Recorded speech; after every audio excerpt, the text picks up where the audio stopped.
Afterburn by Crab Applard, Chapter 5. For the second time, Tenya finds himself answering a knock at the door after his wake-up stretches. It isn't sweet musk and grass that greets him, however, but the peculiar crispness of snow and ice and winter winds. He doesn't believe it, and yet when he opens the door, there's no mistake.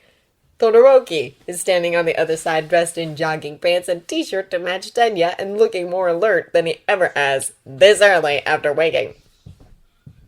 "Todoroki, is something wrong?" Tenya asks, worried about this uncharacteristic behavior, about the creases lingering around Todoroki's lovely eyes like the scars of old pain. The smile he gets in reply is nothing but papier-mâché. "Midoriya said you have concerns about my father. We didn't get a chance to speak last night, though I thought that since you go jogging before breakfast, we could talk and run together," he adds. "If you want, we don't have to." When Midoriya had said he should talk to Todoroki about Endeavor soon, Tenya hadn't realized that Midoriya meant this soon. He thought he had a few days. He thought it could at least wait until Monday, when they returned to normal school hours and things were a bit less hectic. He'd never imagined Midoriya would feel the need to push things by telling Todoroki about Tenya's concerns, or that it would bring Todoroki to his door full of resignation and shadows. "Of course, I'd welcome your company," he says. He doesn't like how Todoroki is standing, arms and legs pulled in close, soldier straight, as he hasn't been since the beginning of school. He's not sure how to ease that defective stance. He tentatively offers, "Unless you'd prefer to stay in and talk, or maybe do so over breakfast?" A shrug. "I've already eaten. I've been up a while. And I'd like to do this outside." "It's important, Ida." "Anything you need," says Tenya, dread dragging its claws down the back of his neck in long, shivery lines. Todoroki ducks his head in thanks. He steps aside to let Tenya pass first, watches him close and lock his door, then carefully matches his pace as they head downstairs. Not in front of Tenya, not behind him, and with a precisely correct amount of distance between them. After the warm intimacy of their nap on the couch, limbs intertwined and heartbeats mingled, this calculated distance bites deep with his cold, impersonal fangs. "And yet it doesn't feel like a rejection," muses Tenya as they wind their way down the stairs to the dorm's entrance. Not when Todoroki is extending every little courtesy and watching Tenya so closely for his reactions. It feels more like fear of rejection. He blinks down at his running shoes. Of course! Midoriya has probably told Todoroki about Tenya's worries over the Ida family legacy. No wonder Todoroki is acting so deferential. He's likely trying to show that he respects Tenya's agency. The tension eases from Tenya's shoulders, his neck, though this conversation will no doubt be difficult and stressful for the both of them as they navigate the opening steps to compromise. He has confidence in himself and Todoroki. They can see this through. He stands and kicks his toes a bit, settling into his shoes, then smiles encouragingly at Todoroki. "Shall we go?" A silent nod and another hollow smile. "Nerves," thinks Tenya. "That's all right. You can depend on me." The grounds of UA are enormous, taking up 4 square kilometers of space inside the city. It's needed, the campus providing training space for heroics of all types at a level of quality that sets the national standard, as well as development and testing areas for the support department, study and lecture halls for general classes, and now housing for both students and their homeroom teachers. So there is enormous room to roam and endless twisting paths to explore in a jog. Tenya's become familiar with most of the ones around the dorms, enjoying the simple pleasure of discovery as he stretched his legs under the canopy of fading morning twilight. It's 5 p.m. now, still bright and sunny, and the world seems filled with the shivering, shifting, flowing green of summer leaves, summer grass. Tenya takes a deep, happy breath and leads Todoroki down one of the paths used for maintenance, made semi-private by the long lines of ginkgo trees flanking it. For a while they jog in silence, crunch of shoes on gravel, sound of wind in trees, distant laughter from students out of class, hum of cars passing far off outside the campus. "Izuku said you have worries about my father," Todoroki's words come out rhythmic, carried on his steady breathing for the jog. His motions are easy and regular. His gaze is constantly moving, scanning the area. A good habit for a hero. Not me specifically, but my brother has expressed concerns, and the rest of my family will likewise have some as well. He glances at Todoroki. You're not offended, I hope. Tiny shake of the head.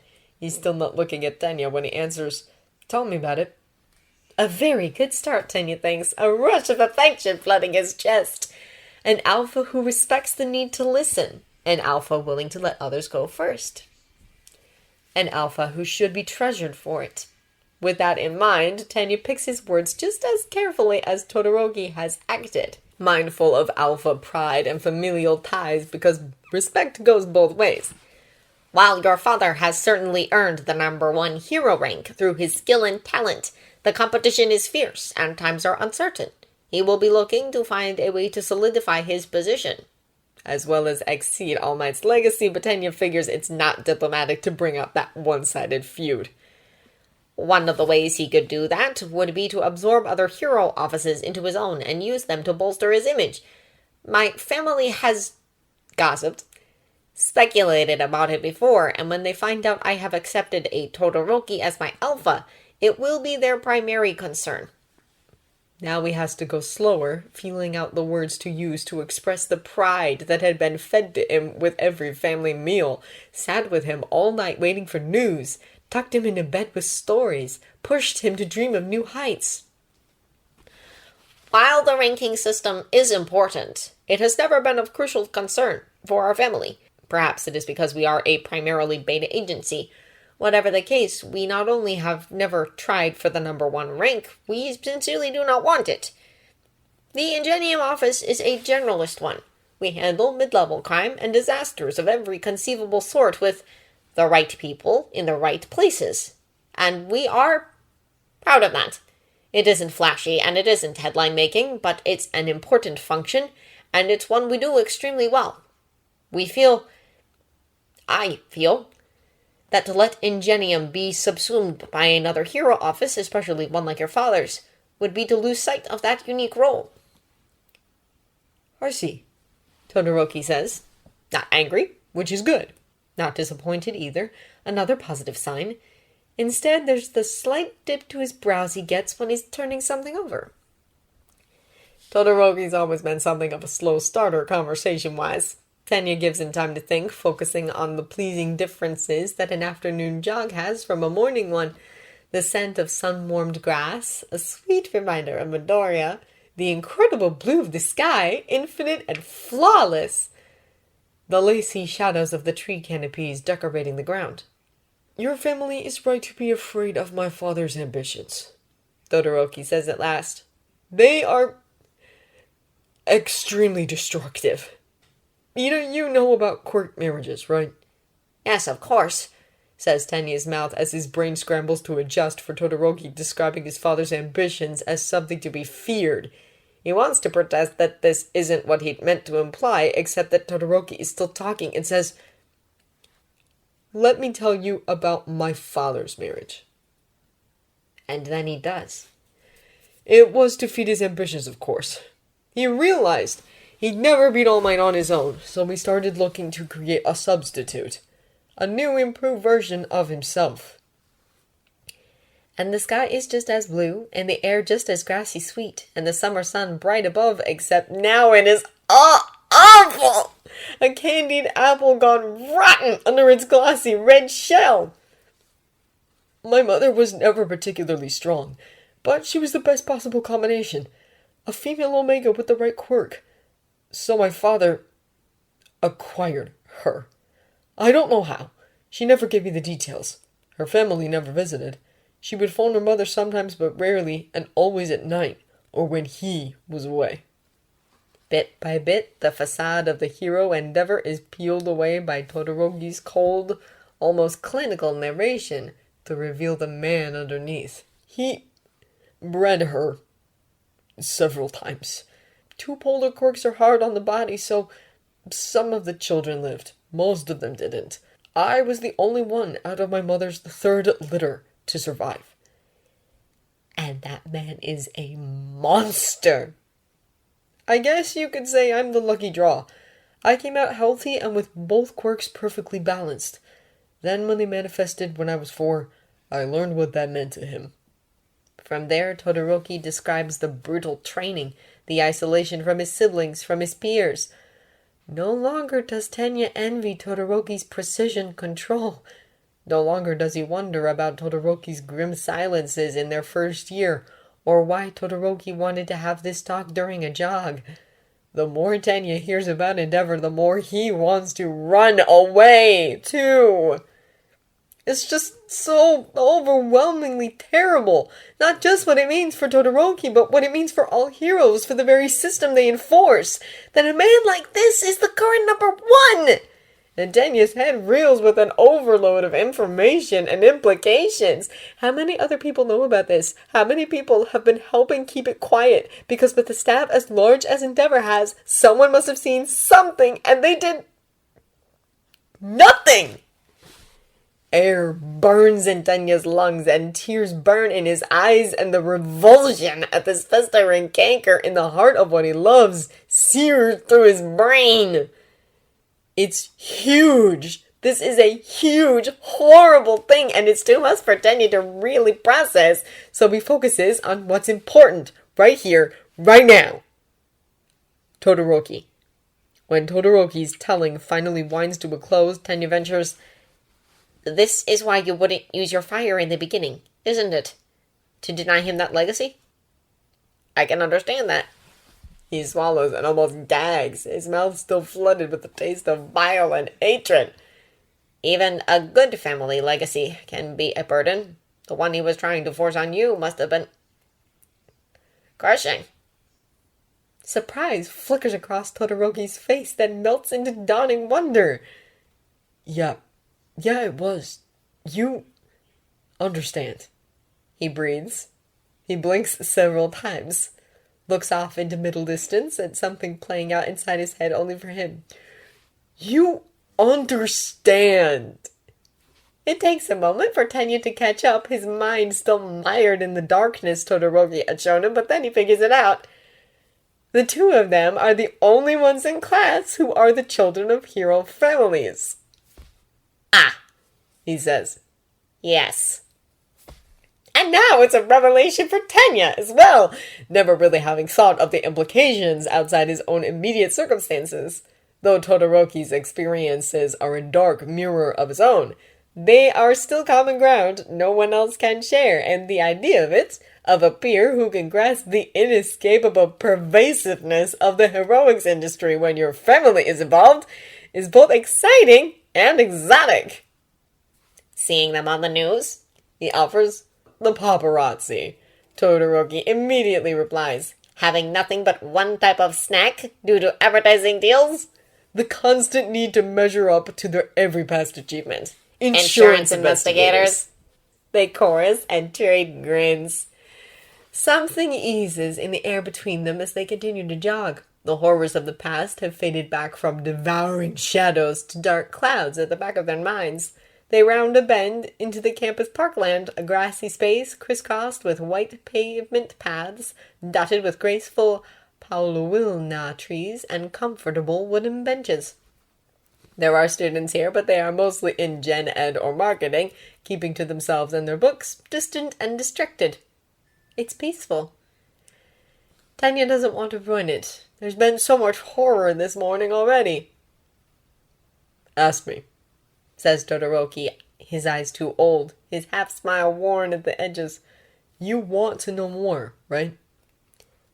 "What happened to your mother?" Because once Todoroki had started talking about his training, she disappeared. Todoroki considers the question for a bit. "She broke. She attacked me. Attacked my left side, the side that looks like him, and poured boiling water onto my face. My father had her sent to a mental hospital that very night."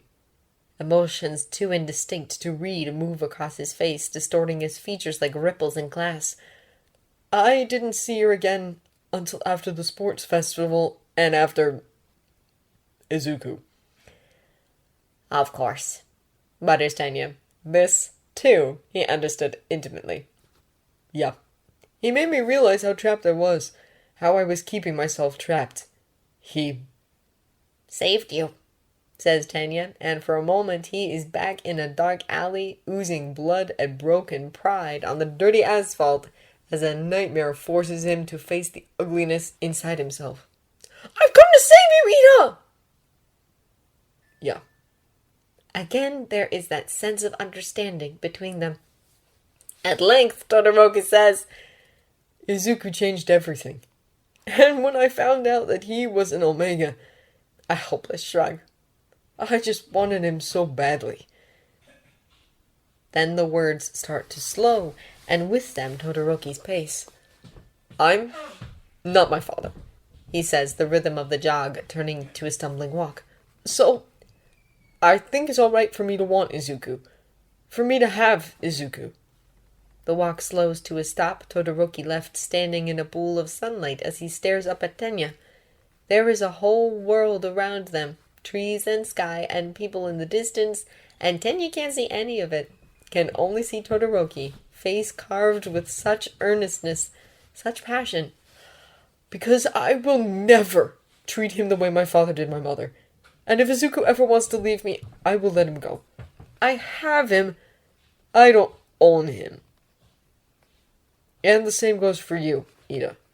He continues, stepping closer, and Tenya can see the throb of Todoroki's pulse at his throat, can smell him musking, sharp and bright and unmistakably alpha, a primal display to back the strength of his words as he promises, if you change your mind now, if you change your mind in 10, 20, 30 years, no matter when or why, you can leave. I won't hold you back. I swear. Tenya shakes his head, lifts his hands to do something. He doesn't know. But he wants to touch Todoroki, so he does, closing the last of the gap between them, pulling him in close by the shoulders, and suddenly he is crushing Todoroki to himself in a frantic embrace. Can't let go of him. As if I could ever leave you after hearing all that. Todoroki stiffens in his arms and immediately tries to push away. I didn't tell you all that to guilt you with a stank. Be quiet! You will sound like Midoriya!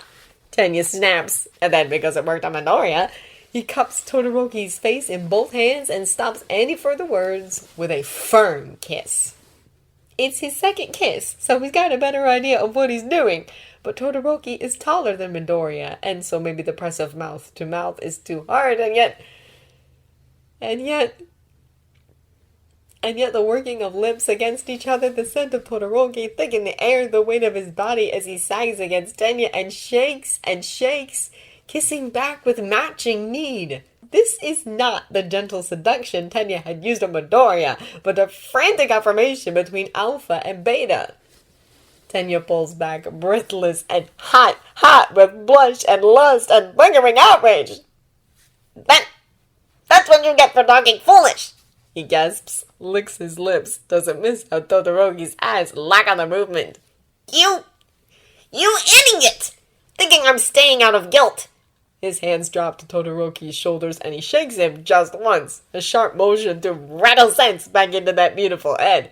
I'm staying with you because you are the most amazing, considerate, caring alpha I've ever met who apparently has a martyr complex on par with Midoriya's!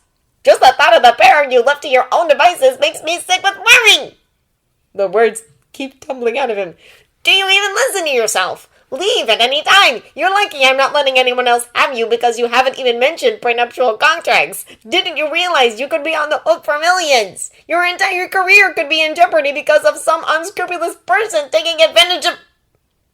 His tirade grinds to a halt when he realizes that Todoroki is still shaking against him, and he's worried for all of a heartbeat before Todoroki peeks up at him, and Tenya sees this smile in mismatched eyes. Why are you laughing? Tenya demands. After hearing all that, your first thought is for prenups to protect my career from an anonymous seducer. Todoroki shakes his head. It's certainly not the worry I thought you'd have. It's a good idea, though. Prenups would go a long way toward protecting Ingenium's independence. Then he pulls away a little, frowning. But prenups require a formal marriage, and we can only have one of those at 18. Until then, He sighs. I won't be able to claim you. If I did, there'd be legal loopholes. Tenya swallows thickly around the doubt, suddenly choking him. 2 years is a significant amount of time to wait. I'm willing, of course, but perhaps you would prefer a beta who doesn't require elaborate legal precautions for... And then it's not doubt that's cutting off his breath, but the press of Todoroki's mouth on his own, his hands gripping Tenya by the ears to pull him down to the right level. It's Tenya's third kiss, and it's different again, even though it's with Todoroki, because it's a thing utterly outside his control. His body brought low and his mouth coaxed to open by an alpha who licks the protests right off Tenya's lips, swallows Tenya's shaky gasps and soft groans and lingering restraint. Finds himself unable to stop the almost convulsive shudder that clambers up his spine and leaves his skin tingling, his scalp prickling. His world is Todoroki. The feel of him suddenly so intense, strange, and wonderful. Hot, cold by turn all along the length of Tenya's chest where they're pressed together as Todoroki's quirk flares in a show of power. He bites at Tenya's lips, pulls back, and licks along Tenya's jaw, leaving a trail of frost in his wake. Breathes winter into Tenya's ear when he murmurs, I can see why you like this tactic. Works really well. Tenya gasps for oxygen, for sanity, but all he gets is the chilly scent of polar wind. Todoroki flooding the air with his scent until the bright summer afternoon around them feels unreal in the face of his chill touch and the cold, crisp smell of him. He slips a hand down Tenya's back, a caress that raises goosebumps even to Tenya's shirt, and then his fingers find the edge of Tenya's jogging tee, jerk it up just enough, press cold against Tenya's skin. Tenya whimpers, shivering, and yet his face is in flames and his belly boils with heat. Sweat at his temples, wetting the fine hairs at the back of his neck. He pants open-mouthed, stares blindly at the green-gold wash that the campus had faded to. Clings to Todoroki. It really doesn't help. Not when Todoroki presses kisses along the length of Tenya's throat. Not when he nudges his leg between Tenya's thighs. Not when he suddenly goes from chilling winter to warm, eager summer in Tenya's arms, the unexpected shift making Tenya groan and sag against Todoroki, melting into sauna heat. Todoroki's deep voice is distant thunder in Tenya's ears. I'll wait, because even if you also say stupid things, you've still got more sense than me and Izuku combined. So, think about where we'll get a lawyer. Okay. A lawyer? The mush in Tenya's skull tries valiantly to mimic brain function. We could use my brother's. He already wants to see us on Tuesday. My brother, I mean, not the lawyer, says Tenya, slowly coming back to himself. An inspection, huh? How formal. Tenya puts up both hands to stop any further assumptions. They're shaking a bit and off-center instead of properly parallel. He fixes that, then finds he has to clear his throat before he can say, nothing like that. He simply wants to meet you before we do anything extreme, like make out in plain view in the middle of school grounds in the afternoon after classes when the highest number of students are likely to be circulating and catch sight of them. Like he and Todoroki just did. Suddenly the distant students seem much closer. The pool of sunlight, once so comforting bright, becomes nature's most brilliant spotlight. And Tenya becomes achingly aware of how inappropriate their current position is. He scrambles back from Todoroki only to bump into one of the trees. Leaves rain down around him as he buries his face in his palms, trying to smother the flames of embarrassment rising across his cheeks. I can't believe I got so carried away after I promised my brother I would control my baser urges, and I dare call myself a man of Edom! Looks like I'm a bad influence on you, says Todoroki, sounding suspiciously smug. Tenya glares through his fingers. Why are you so pleased with yourself? The smile Todoroki gives him is both bashful and proud. It's just nice to know you find me attractive. He lowers his lashes, peering up at Tenya through their veil, mock demure. I wouldn't want you to be forcing yourself. Are you spouting nonsense to try to get me to kiss you again? Todoroki shrugs. Yeah, Tenya huffs with exasperation. You are a dangerous temptation, and I resent you for it, he tells Todoroki. He starts picking leaves off his shirt and out of his hair. In all seriousness, we're extremely lucky that the campus is so fortified against the press. The last thing either one of us want at this point is to be indiscreet, or someone might snap a photo. Next time I'll be more careful about where I provoke you. Excellent. Wait, next time! Todoroki plucks a leaf from Tenya's collar, the tips of his fingers brushing Tenya's skin and scattering goosebumps along his clavicle. You missed one. The leaf spirals to the ground, discarded along with Tenya's question. You haven't told Izuku about our going to visit your brother. Tenya frowns and cuts through Todoroki's attempt at distraction with a downward slice of the hand, saying, Don't think I missed that verbal dodge. But you are correct. I haven't told Midoriya. I worried he'll go into an anxiety-fueled tailspin over the meeting, and I was hoping for your advice on how to prevent it. That's easy. Just say we've been invited to the Hero Ingenium's offices. He'll do the rest himself. I feel like there is something vaguely unethical about distracting Midoriya by using his own passion for heroes against him. You'll still do it, though, Todoroki says, voice warm and eyes curving with amusement. Even a hero must occasionally choose the path of expediency. The sharp ving, ving, ving, ving, ving of his phone's vibration alarm cuts through his words and rattles his bones. He whips out the phone to double-check, only to find his worst fears confirmed. 15 minutes until patrol! We haven't even had breakfast yet! Guess we'll have to make do with toast. We aren't magical schoolgirls in a manga! Blink! His phone nearly vibrates out of his hand with the second alarm. It's a text from Midoriya. A picture of 2 plastic containers, each with rice, salmon, shredded seaweed, half an avocado, filled with a poached egg, a sour plum as garnish. The caption reads, Cleared for patrol, leaving, left you breakfast bento in fridge. Grab before you go.